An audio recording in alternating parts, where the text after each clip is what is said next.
আচ্ছা, এটা কি কখনো ভাবা হয়েছে যে প্রতিদিন যে সূর্যের আলো আমাদের পৃথিবীতে এসে পড়ছে সেটাকে সরাসরি বিদ্যুতে বদলে ফেলা যায়? হ্যাঁ, এটাই হলো সৌরশক্তির মূল ধারণা। চলুন আজ এই ব্যাপারটা একটু ভেঙে দেখা যাক কিভাবে এই অসাধারণ প্রযুক্তিটা কাজ করে আর আমাদের ভবিষ্যৎকে কতটা বদলে দেওয়ার ক্ষমতা রাখে। আচ্ছা, একদম গোড়া থেকে শুরু করা যাক কেমন। সোলার প্যানেল আসলে কি? খুব সহজ করে বললে, এটা এমন একটা যন্ত্র যা সূর্যের আলো শুষে নেয়, অনেকটা গাছের পাতার মতো। তারপর সেই আলো থেকে পাওয়া শক্তিকে সরাসরি বিদ্যুতে পরিণত করে। মানে কোনো কিছু না পুড়িয়ে শুধু আলো ব্যবহার করে।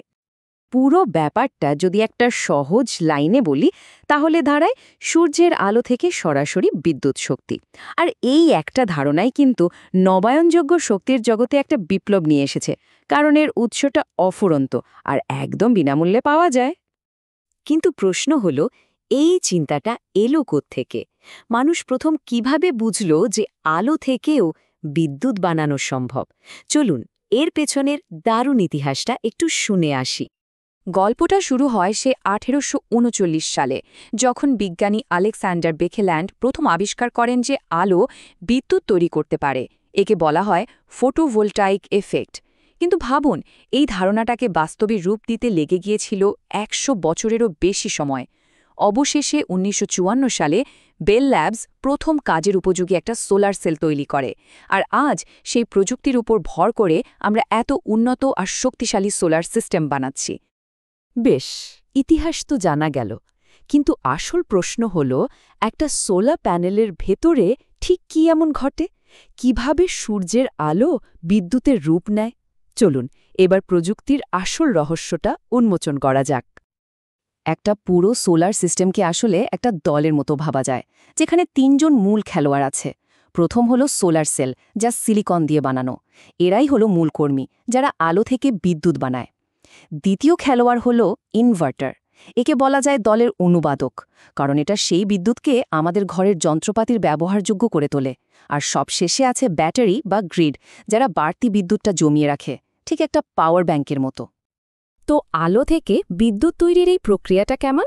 আসলে এটা 4টা সহজ ধাপে হয়। প্রথমে সূর্যের আলোর কণা মানে ফোটন সোলার সেলের ওপর এসে পড়ে। এই শক্তি পেয়ে সেলের ভেতরের ইলেকট্রনগুলো যেন জেগে ওঠে আর দৌড়াতে শুরু করে। এই ছুটে চলা ইলেকট্রনের স্রোতই হল বিদ্যুৎ বা কারেন্ট। আর সবশেষে এই বিদ্যুৎ হয় সরাসরি ঘরের কাজে লাগে, না হলে ভবিষ্যতের জন্য ব্যাটারিতে জমা হয়ে থাকে। তাহলে এই প্রযুক্তির সবচেয়ে বড় সুবিধাগুলো কি? প্রথমত, এটা শক্তির একটা অফুরন্ত আর পরিষ্কার উৎস। সূর্য তো আর ফুরিয়ে যাচ্ছে না। দ্বিতীয়ত, এটা পরিবেশের ওপর থেকে কার্বনের বোঝা কমায়, যা আমাদের গ্রহটাকে সুস্থ রাখতে সাহায্য করে। আর সবশেষে, এটা আমাদের প্রচলিত বিদ্যুৎ ব্যবস্থার ওপর নির্ভরতা কমিয়ে দেয়, মানে নিজের শক্তি নিজেই তৈরি করার একটা স্বাধীনতা দেয়। তবে একটা কথা মনে রাখা দরকার, সৌরশক্তি কিন্তু নবায়নযোগ্য শক্তির এই বিশাল পরিবারের একমাত্র সদস্য নয়। চলুন দেখি এই পরিবারে আর কে আছে, আর তারা সবাই মিলে কিভাবে একটা পরিচ্ছন্ন ভবিষ্যতের দিকে আমাদের নিয়ে যাচ্ছে। সৌরশক্তির কথা তো আমরা জানি, কিন্তু এই নবায়নযোগ্য শক্তির পরিবারে আরও অনেকেই আছে। যেমন ধরুন বায়ু টারবাইন, যা বাতাস থেকে শক্তি নেয়। আছে জলবিদ্যুৎ, যা আসে পানির স্রোত থেকে। এমনকি পৃথিবীর ভেতরের তাপ আর প্রাকৃতিক বর্জ্য থেকেও শক্তি তৈরি হয়। এক একটার উৎস এক এক রকম, কিন্তু সবার লক্ষ্য একটাই, পরিচ্ছন্ন শক্তি। আর এই সব নবায়নযোগ্য শক্তি একসাথে কেন এত জরুরি? কারণ এরা পরিবেশের কোনো ক্ষতি করে না। শুরুতে খরচ একটু বেশি মনে হলেও, যেহেতু এদের জ্বালানি মানে আলো বা বাতাস বিনামূল্যেই পাওয়া যায়, তাই লম্বা সময়ে এগুলো অনেক সাশ্রয়। তবে সবচেয়ে বড় ব্যাপার হলো, এটা যে কোনো দেশকে শক্তি উৎপাদনের স্বাবলম্বী করে তুলতে পারে। ব্যাপারটা কিন্তু শুধু বিদ্যুৎ তৈরি বা পরিবেশ বাঁচানোর মধ্যে থেমে নেই। এর প্রভাব আরও অনেক গভীর। এই প্রযুক্তি আক্ষরিক অর্থেই আমাদের পুরো সভ্যতাকে নতুন করে সাজিয়ে দেওয়ার ক্ষমতা রাখে। চলুন দেখা যাক কিভাবে। সবচেয়ে প্রথম আর সরাসরি যে প্রভাবটা চোখে পড়ে, সেটা হলো আমাদের পরিবেশের ওপর। জীবাশ্ম জ্বালানি পোড়ানো বন্ধ হলে কার্বন নিঃসরণ কমে যায়, যা জলবায়ু পরিবর্তন ঠেকানোর জন্য সবচেয়ে জরুরি। এর ফলে আমাদের বাতাস আর পানিও দূষণমুক্ত থাকে। শুধু পরিবেশ নয়, অর্থনীতির চাকাও কিন্তু ঘুরছে এর সাথে সাথে। একবার ভাবুন, একটা সোলার প্যানেল বানানো থেকে শুরু করে সেগুলো বসানো আর রক্ষণাবেক্ষণের জন্য কত মানুষের দরকার হয়। এই নতুন শিল্পটা বিশ্বজুড়ে লক্ষ লক্ষ নতুন চাকরির সুযোগ তৈরি করছে। আর আরেকটা দারুণ ব্যাপার হলো, এটা শক্তিকে সবার কাছে পৌঁছে দিচ্ছে। যেসব প্রত্যন্ত গ্রামে বিদ্যুতের লাইন নিয়ে যাওয়া প্রায় অসম্ভব ছিল, সেখানে সোলার প্যানেল খুব সহজেই আলো পৌঁছে দিচ্ছে। ভাবুন তো, এর ফলে সেখানকার শিশুরা রাতে পড়তে পারছে, স্বাস্থ্যকেন্দ্রগুলো ঠিকমতো চলছে। এটা মানুষের জীবনযাত্রার মানকেই পুরোপুরি বদলে দিচ্ছে। আর এই সব কিছু মিলিয়ে আমরা যা পাচ্ছি তা হলো একটা সুরক্ষিত ভবিষ্যৎ।